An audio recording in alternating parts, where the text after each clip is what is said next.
When did you first find out you'd be a parent, and how did you feel?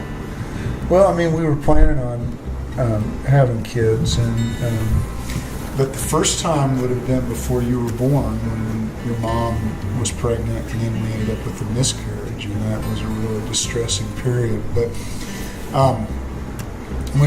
obviously you're joyful when you find out that you're going to have a baby, but then you get nervous too, and because you realize, oh wow, this is real.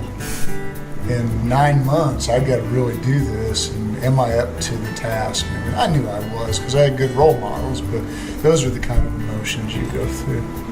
Are there any words of wisdom you'd like to pass along to me? I don't think I'm old enough to be wise or have words of wisdom, but I think the most important thing that you need to do in your life is be you.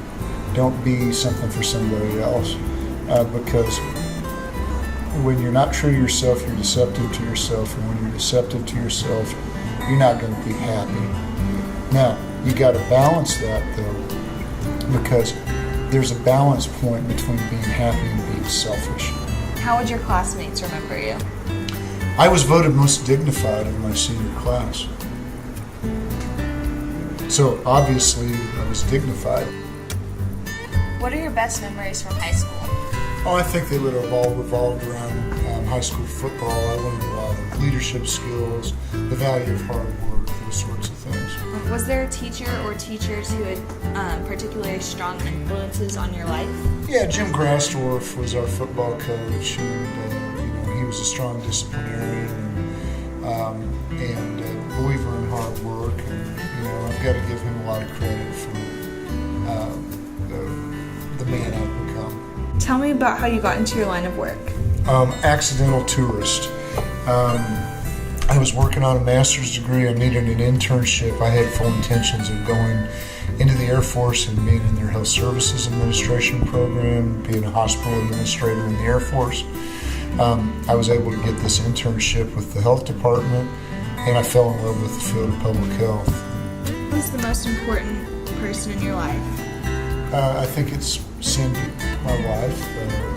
She's kind of my compass, my true north, if you will. How did you propose? Well, we talked about getting married, but I never really formally proposed to her. And we ran off to the romantic destination of Clarksdale, Mississippi to get married, which I know sounds completely retarded, but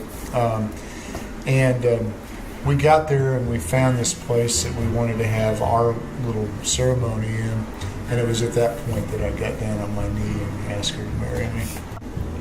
How has your life been different than what you imagined? Wow, how's it been different?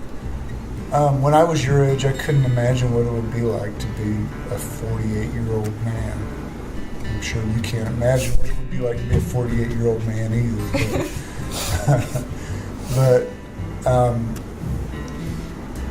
I don't know that it turned out different because I didn't know what to expect. I've been very, very fortunate to fall into a career that I love and have a great family, and I'm just living the dream. And I say that, it kind of sounds cliche or stupid, but I really am.